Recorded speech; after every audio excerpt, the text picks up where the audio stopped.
Welcome back. We're here at the beautiful White Beach in Boracay, and we want to thank you for subscribing, that little red button at the bottom. And today we're going to talk about what it takes to ride a Speedway bike. How do you ride a Speedway bike? We're going to talk about that right now.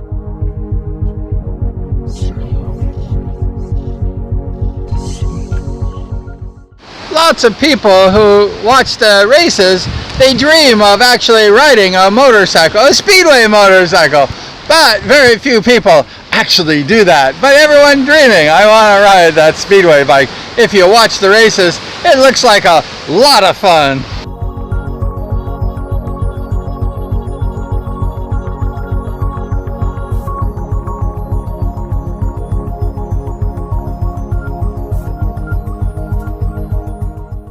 Why is it then that most people don't muster the courage to ride a Speedway bike?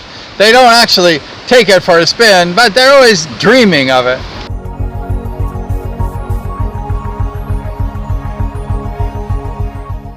A Speedway rider is a rare breed.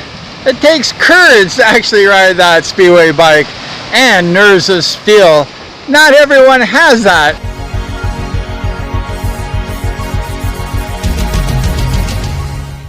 Imagine it, riding a 500cc fire-breathing monster, 0 to 80 kilometers an hour in 2 seconds, no brakes, and holding that throttle wide open. It takes nerves of steel, real courage, to be a Speedway rider.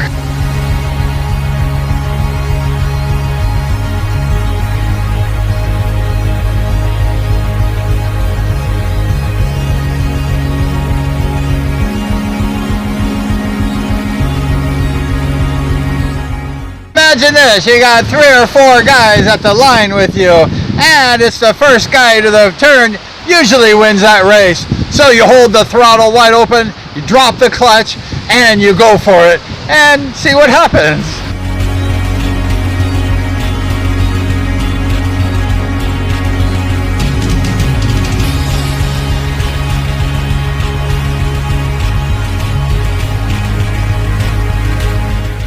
The famous Brad Oxley, he told it to me like this: if you have 3, 4, or 5 guys going into the turn, there's only one spot for that bike.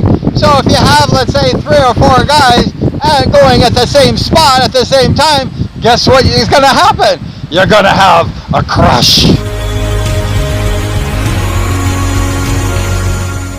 So you want to be a Speedway rider, huh? Well, I'm going to tell you, it's not as easy as it sounds.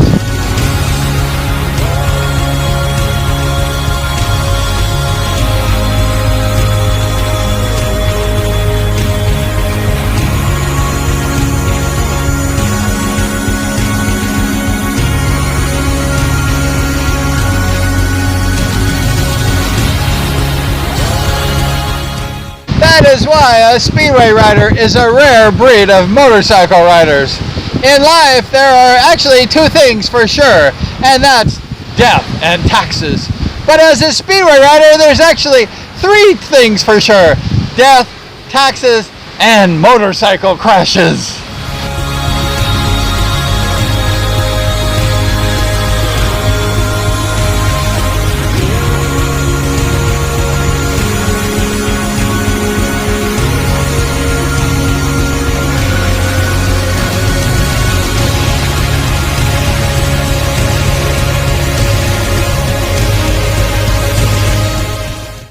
Speedway riders are tough as nails. They crash, they get hurt, and they just shut up and they go ahead and take their knocks. A Speedway rider is a special breed of motorcycle rider, and when they crash, they go home and heal. They do it quietly in their own home. Sometimes it takes days, weeks, months. And the motorcycle rider, the Speedway motorcycle rider, he goes ahead and sucks it up and heals. But if you're a Speedway motorcycle rider, it's not about crashing. It's about winning. Because when you win, it feels really great. And when you lose, it doesn't feel very good. But winning is the main reason why Speedway riders race motorcycles. They want to win. And if you don't want to win, you should just stay home. No sense of going out there waving to the crowd, showing off. It's not about that. If you're a Speedway rider, it's about one thing, and that's winning.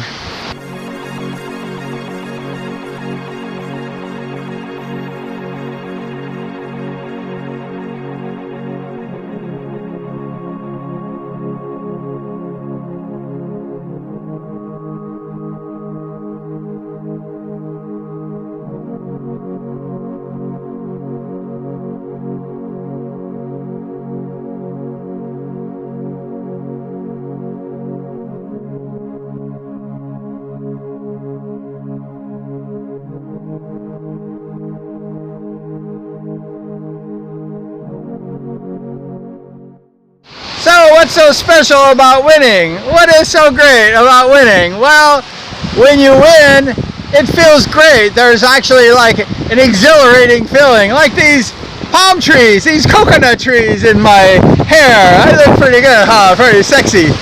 Winning is just about everything. It makes you feel good. I remember the first championship I had at age 17, that cup, that King of the Hill match race champion.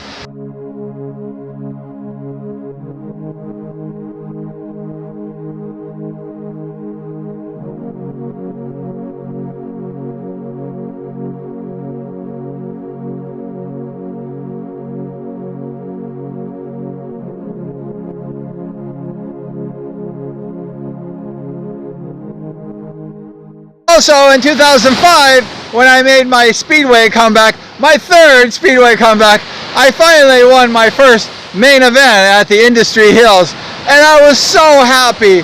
I was smiling. My helmet had the smile way out. You can't buy that anywhere, that happiness within yourself. So racing a Speedway bike, you have a very big upside. Of course, crashing is very downside, but when you win a championship or a main event, it's like the whole world is over, like off your shoulders.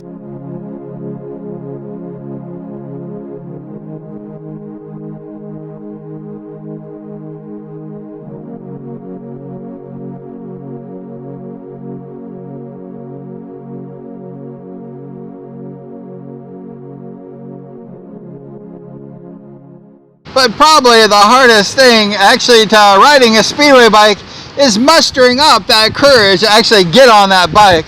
It takes a lot of courage to jump on a Speedway bike, but once you do it, you just go ahead and get that first crash over with, and then it's smooth sailing partially after that.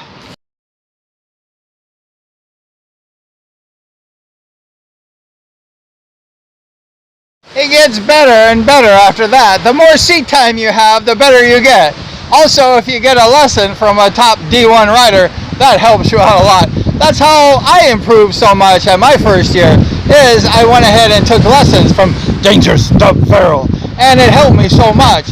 So if you can find a top D1 rider and say, hey, I want to pay you a little money and I want to learn how to ride a Speedway bike, it will help you so much. So actually just doing it is really the main thing of how you become a good Speedway rider. Have the courage to go for it and to try it out. A Speedway rider is a rare breed, a very special breed, and if you want to be a Speedway rider, it's really great. It's one of the best parts of my life is being a Speedway rider. So I encourage you, if you're trying or thinking about being a Speedway rider, even trying the bike out, go for it. It doesn't hurt.